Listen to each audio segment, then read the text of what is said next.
Gawa na naman tayo ng pizza, guys. Pang snack. Pang snack sa mga kiddos.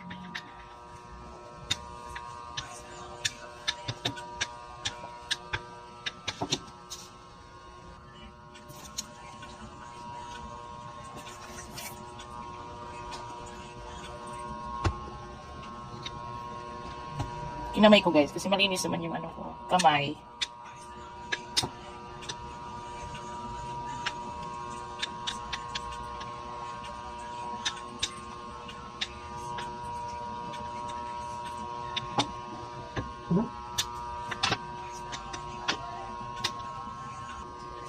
Yan po ang toppings natin, guys. Pineapple tidbits, ham, at saka yung cheese na quick melt.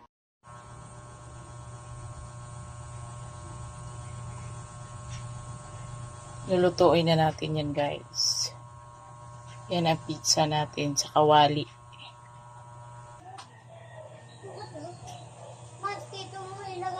Ha?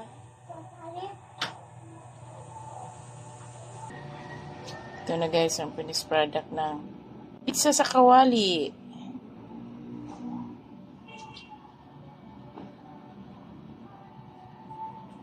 Sarap.